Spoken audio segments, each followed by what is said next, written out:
European ফুটবলে কত নাটকই না ঘইটা গেল। ব্রাজিল এবং রিয়াল মাদ্রিদের মধ্যে সমঝোতা কার্লো আনচেলত্তিকে নিয়ে।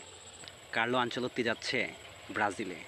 ব্রাজিল তার মানে পেয়ে গেল নয়া ম্যানেজার অনেক প্রচেষ্টার পর। এরপরে আসি চ্যাম্পিয়ন লিগের কিচ্ছা কাহিনীতে।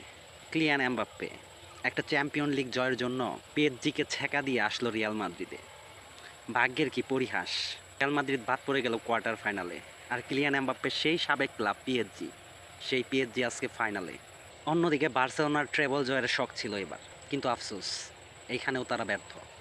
অনেক দিন পর চ্যাম্পিয়ন লিগে অনেকটুকু পড়ে গেছিল বার্সেলোনা, কিন্তু কাজের কাজ কিচ্ছু হইল না। ব্রাজিলিয়ান রাফিনহা মনে মনে স্বপ্ন দেখতেছিল ব্যালেন্ডিয়র জিতব, কিন্তু সেই স্বপ্ন মনে হয় আর পূরণ হইল না। ম্যানচেস্টার সিটির কথা তো বাদই দিলাম, তারা রদ্রির এক ব্যালেন্ডিয়র নিয়ে বহুত খুশি গত বছর থেকে, তাদের আর কিচ্ছু লাগে না। এরপরে আর অনেক কথা আছে, ওগুলা বসে বসে বিস্তারিত একদিন বলুন নি। হ্যাঁ, সব কিছু আমার মনে আছে, শুধুমাত্র সময়ের অভাবে আপনাদের জানাইতে পারি না।